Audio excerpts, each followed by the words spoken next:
The normal rate of this primary respiratory craniosacral rhythm in humans is between 6 and 12 cycles per minute.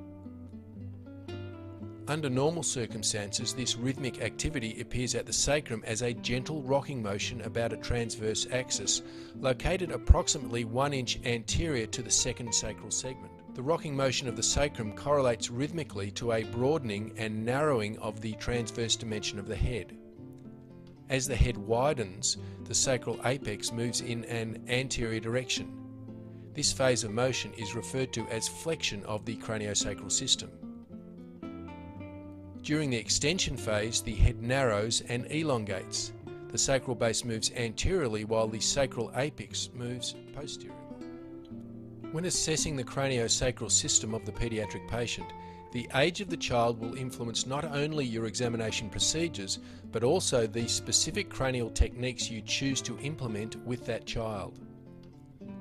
When examining a newborn baby, their shallow and the terms flexion and extension, when applied to the cranial mechanism, essentially refer to the superior and inferior physiological movement occurring at the sphenobasilar junction.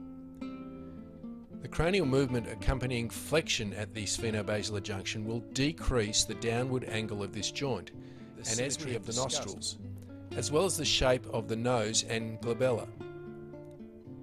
Also look for jaw and mouth symmetry, symmetry of the frontal bone, and observe for depression of the greater wing of the sphenoid.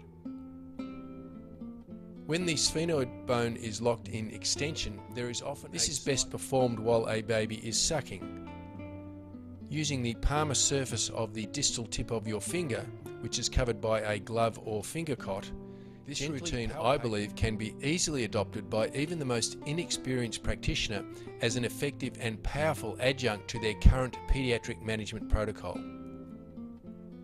This routine involves the following specific procedures.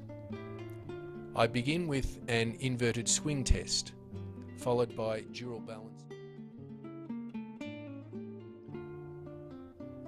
Just like newborns and infants, toddlers and older children also present their own special and unique challenges to the private practitioner in the assessment and treatment of the craniosacral system.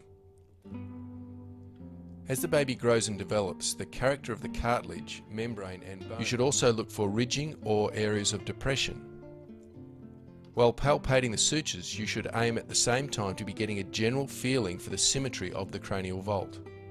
Provides an accommodation to changing intracranial fluid pressures. The CV4 technique significantly reduces the ability of the occiput to allow for these pressure changes.